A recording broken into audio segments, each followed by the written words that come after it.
Boa noite, pessoal. A aula de hoje vai tratar da seguinte questão: de onde vem a ideia de que mais moeda na economia significa mais aumento de preços? Então, hoje nós vamos tratar daquilo que é conhecido como a teoria quantitativa da moeda.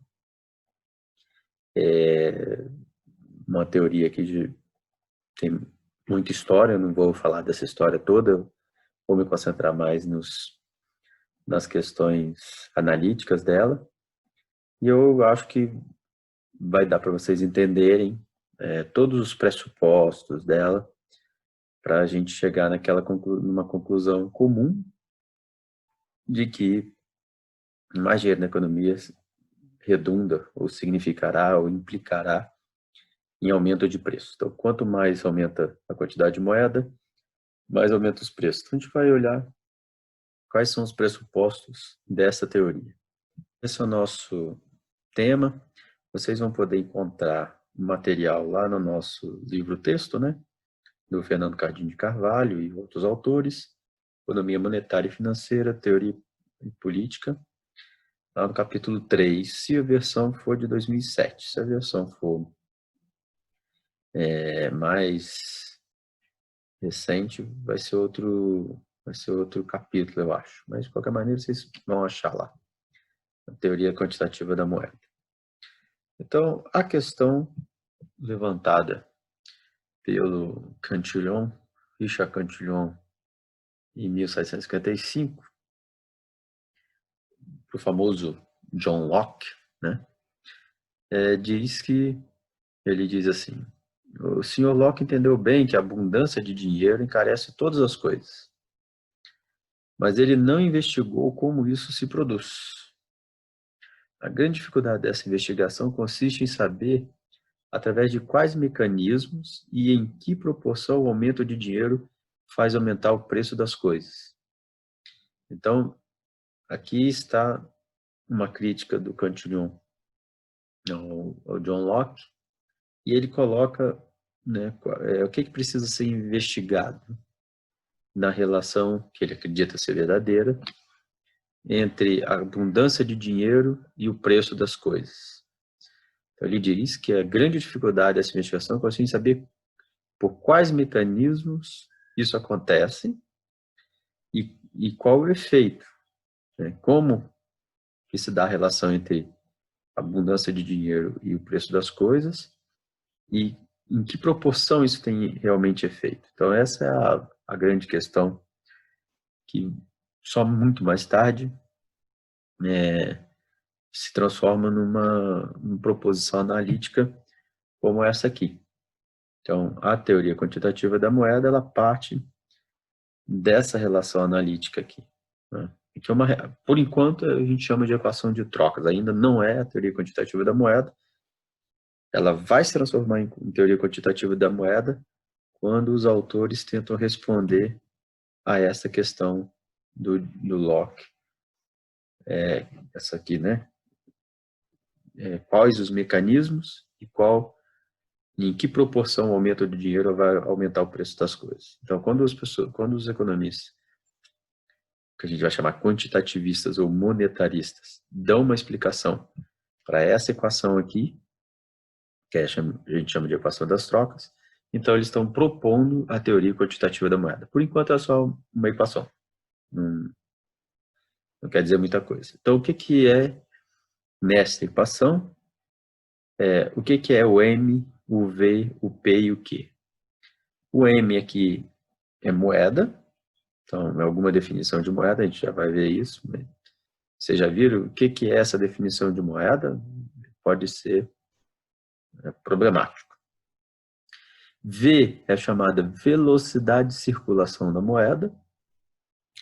P é o nível de preços. E Q é a quantidade produzida em determinado período da economia. Então, nós temos aqui o M como uma coisa... a gente sabe que é moeda, mas que moeda? Uma pergunta. Lá nos nossos conceitos, essa moeda é o quê? São as reservas, base monetária, o governo emite, depósito à vista que os bancos emitem, ou é qualquer moeda privada que até nós mesmos, qualquer meio de pagamento. A gente não sabe ainda. V, velocidade de circulação da moeda, é o seguinte, seja lá qual for a moeda que a gente está dizendo aqui, vou usar um exemplo simples, suponha que essa moeda seja uma moedinha de R$ 1. Então, se eu tenho uma moedinha de R$ 1, V vai ser quantas vezes essa moedinha de R$ 1, você tem que ver uma velocidade para um período de tempo. Então, em um determinado período de tempo, quantas vezes essa moedinha ela troca de mãos na economia. Então, vamos dizer que, é claro que isso vai depender do nível de preço e da quantidade de produtos. Então, a velocidade de circulação é quantas vezes a moedinha circula. Então, vamos fixar aqui um preço de R$ 1 e a quantidade aqui, R$ 1. E aqui eu tenho uma emissão de R$ 1. Então, tudo é uma moedinha. Então, se a velocidade de circulação for de 2, significa que aquela moedinha de R$ 1, ela é capaz de trocar de mão 2 vezes para fazer girar esse produto aqui, P vezes Q. Então, a velocidade de circulação de moeda é quantas vezes a moedinha vai trocar de mãos para fazer circular uma determinada quantidade de produto, dado um nível de preço. Tudo bem? Se vocês tiverem dúvida, depois vocês me perguntem lá. A gente vai fazer uma live sobre isso. Então, as outras variáveis, M, como eu falei, é o meio de pagamento. É problemático a gente definir qual meio de pagamento a gente está considerando, M1, M0, M2, etc. V, então, é isso, é quantas vezes a moedinha permite girar, circular os produtos. P é o nível de preço e Q é a quantidade de produto físico produzido. Tudo bem? Então é bem simples. E aí, o que está dizendo aqui? Está dizendo que esse lado da equação, a moedinha, vezes a sua velocidade de circulação, terá que ser igual sempre ao preço vezes a quantidade. Todo mundo pode aceitar isso, isso é só uma definição tautológica, né? Tem seus problemas próprios para definição, mas é razoavelmente aceitável. Então, nós vamos para a teoria quantitativa da moeda, que é, como eu falei, a proposição de relações entre essas coisas. Então, o que determina cada um daquelas variáveis que a gente acabou de ver ali? M, V, P, Q. Segundo Irving Fisher, que foi quem primeiro propôs uma equação similar a essa aqui, MVPQ, num período de transição de uma posição de equilíbrio a outra, até que aquelas igualdades se estabeleçam, em qualquer dos fatores daquela igualdade, MVPQ, poderia mudar. O que afetaria essas variáveis? Então, veja, fora do equilíbrio, antes de estabelecer a igualdade entre elas podem variar por uma série de fatores. Quais seriam esses fatores? No que se refere ao lado do produto, P vezes Q, diz o Irving Fisher, são fatores de oferta e demanda. No lado da oferta, as condições que afetam os produtores, conhecimentos técnicos, disponibilidade de recursos naturais, divisão do trabalho e acumulação de capital. Coisas que vocês veem na teoria neoclássica convencional. Do lado da demanda, condições que afetam os consumidores, a extensão e a variedade dos desejos e preferências. Entre os dois, pode afetar a facilidade com que os produtores encontram os consumidores e vice-versa.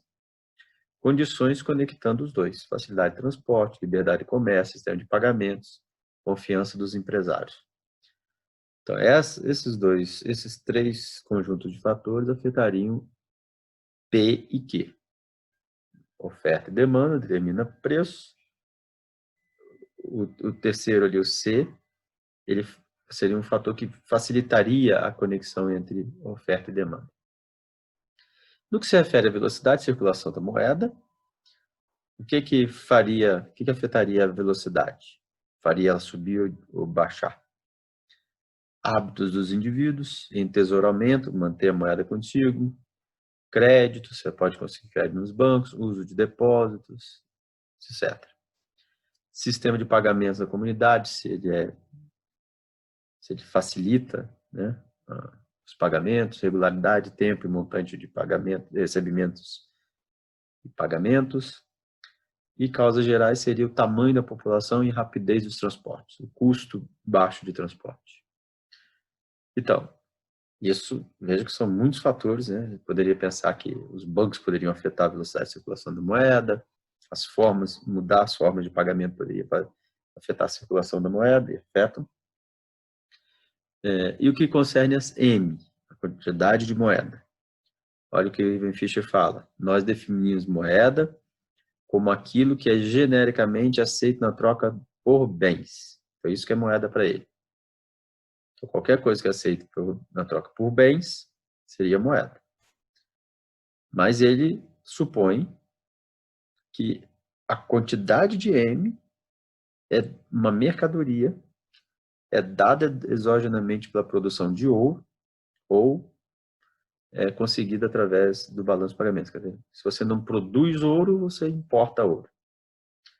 Então, essa é a visão do Ivan Fischer sobre o que é dinheiro. É meramente um meio de troca e é uma mercadoria, nesse caso, determinada exogenamente pela produção de ouro ou pelo balanço de pagamentos. O que nos diz exatamente a teoria quantitativa da moeda? Agora, veja que lá são as relações,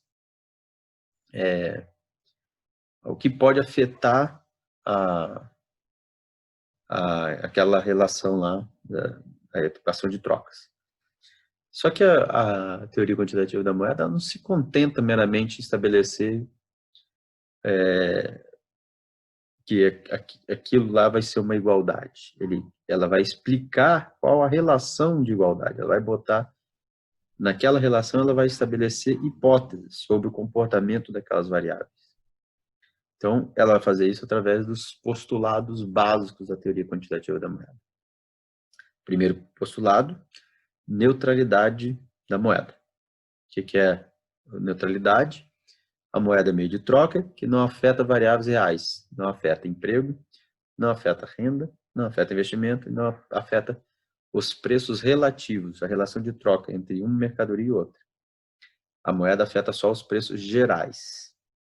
Os preços relativos só podem ser afetados pelas preferências dos indivíduos e pela produtividade ou tecnologia na produção. Então, só pelos fatores de oferta e demanda tradicionais. A moeda não pode afetar nem o desejo dos consumidores comprarem mais ou menos, nem a capacidade das firmas produzirem mais ou menos. Essas coisas são dadas por, de um lado, tecnologia, de outro, pelas preferências.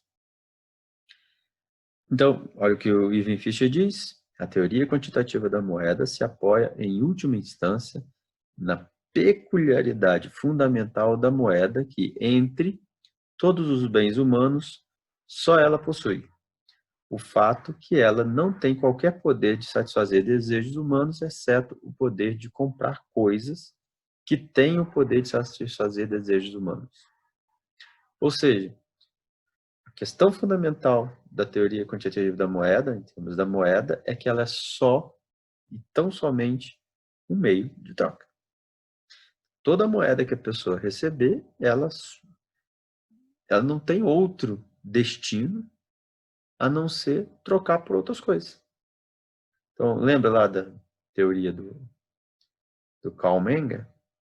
É basicamente a teoria da moeda do Karl Menger, é basicamente essa concepção de moeda que a teoria quantitativa da moeda assume ou aceita. Moeda é um mero veículo de troca, um mero meio de troca.